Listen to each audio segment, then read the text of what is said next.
So friends, today we're going to look at the ingredients for this fish Kuzhambu. So this is a very orthodox style, typical Madras style fish Kuzhambu I'm going to show you. So of course the basic requirement is this fish. Today I've taken a different kind of fish, it's called Sudumbu. It's a part of the Sudumbu Karapodi. And the significance is, you can see it is white and shining.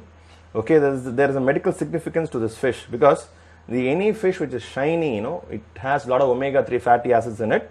And this omega-3 fatty acids got a control your cholesterol level. Of course, it's going to reduce the LDL cholesterol, which is supposed to be the bad cholesterol, and also increases the HDL, which is the high density lipoprotein, which is the good cholesterol.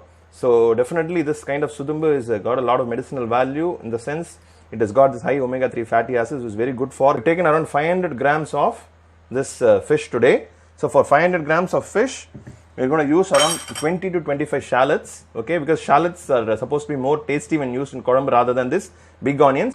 Okay, so I'm going to use 2 tablespoons of masala, which I already have showed you, and I'll put it in the description box the exact proportion of how this masala is being grinded. And of course, every household in Chennai or every household will have this grounded, Kuzhambu masala will be there available in any place. So it's not going to be very difficult. And of course, next what I require is tamarind pulp. Okay, so what I've done, I've taken a big lemon size of tamarind and I've just immersed them in around 30 minutes in lukewarm water. And after that, it is easier to make a pulp out of this tamarind. Okay, so I prefer to take the old one because you get a more flavor and the color will be little darker. So your Kuzhambu will be color. You got 2 or 3 chilies as per your how much you can withstand and how much spice you can withstand. Of course, next important ingredient is garlic pods. You need around 20 garlic pods for at least for a half a kilo of fish. We need at least 20 garlic pods. Tomatoes is around 1 big tomato is more than sufficient, and I've taken 2 small tomatoes here. And another one important ingredient is your curry leaves again, and of course salt, which I'm going to use as per your requirement. And one more important ingredient is oil. I'm going to use a natural cold pressed gingerly oil, which gives more flavor. And of course, this is optional, but this is called vadam. It's called vadagam in Tamil. I don't know the English name for this. Seriously, I don't know. But this is available in a lot of shops. And especially for your fish Kuzhambu, this is going to add a lot of flavor. It will add a color and that aroma will be there for you. But this is optional. If it's not available, don't bother about it. If you have it, you can use it. So friends, I've kept this teaspoon here. So I'm going to use 1 teaspoon of vadam, 1 teaspoon of fenugreek, and 1 teaspoon of mustard, and 1 teaspoon of turmeric powder. So these basic ingredients are very simple in fish Kuzhambu. It's very simple, and my formula is keep your ingredients simple. The taste will be extraordinary. If you add more and more ingredients, the taste will not be to that extent. So I'm just going to restrict myself only with these ingredients, and then we'll go into the we'll switch on the burner, and then we'll go into the cooking process. I'm going to do this entire fish in a traditional way, which is in the Mannchatti. So this should be available, I think, everywhere. Don't bother if you don't have this Mannchatti. You can do it in any kind of vessel, even iron or non-stick or whatever. It's available for guys abroad. And I've got a lot of I forgot to mention, I have quite a lot of friends in Australia also, who, before proceeding into the cooking process, one important thing is, in this turmeric, in this tamarind paste, I'm going to mix this turmeric powder, okay, and the chili powder. Chili powder is the Kuzhambu masala I'm going to mix. So based on your requirement, 2 tablespoons in this. I'm going to mix it up nicely. So this tamarind paste will become even thicker. So just keep this aside some time. Next, I'm going to switch on the burner and then start. So I'm going to switch on the burner and place the Mannchatti over the burner. Waiting for the earthen vessel to heat up. It takes a little more time rather than these metal vessels to get heated up. Once it heated up, the heat stays for a longer time. So this vessel is heated up. I'm going to add the cold pressed gingerly oil. More kind of healthy. Okay, in the fish, you make a fish Kuzhambu, you add a little bit more of oil. Okay, so just wait for the oil to get heated up. Throw in the mustard seeds. Wait for it to splutter.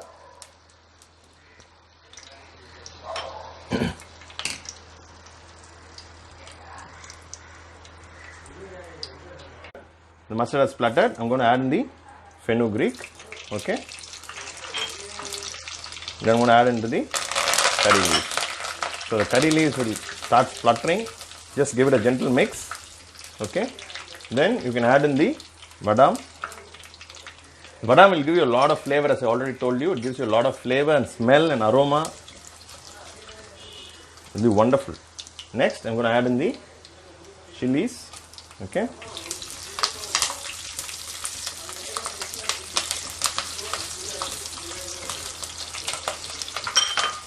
In goes the shallots. I told you once it gets heated up, this earthen vessel, it maintains a lot of heat, okay. So it has a lot of heat, more than what the metal vessels can hold. I'm going to mix it up nicely. So I'm going to saute these onions in the shallots, nice into golden brown color. And meanwhile, I just wanted to show you, before adding this tomato, I'm going to just crush these tomatoes, make it into a kind of a little bit of smooth paste. You don't have to put it in a mixer, you can just mix it up with your hand itself. So the shallots have become brown in color and the garlic has turned slightly brown. Don't burn it too much or you get a burnt garlic smell. So this kind of, this little slight brownish, it is turned slightly brownish and this should be enough. So next I'm going to add in the crushed tomatoes. The tomatoes cook a little faster. So this tomato is also getting cooked well. Okay. So once this tomato is cooked, I've already shown you this tamarind paste. It's got mixed up with this chili, Kuzhambu chili masala and turmeric powder. So I'm just going to add in the tamarind paste. Add some more water. Okay, how much of water you want. If you add,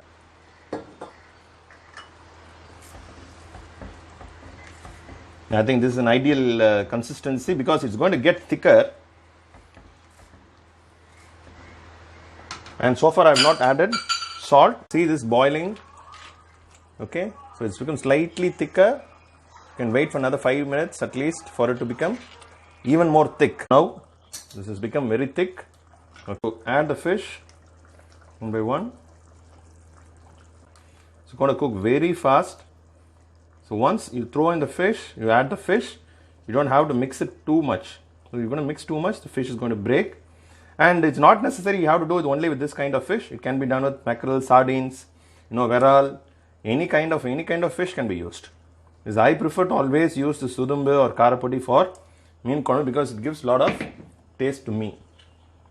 So just give a gentle mix. Okay, be very gentle.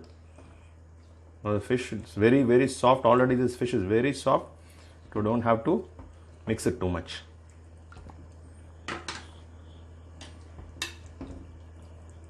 Just give a gentle mix. So we just wait for the fish to just cook.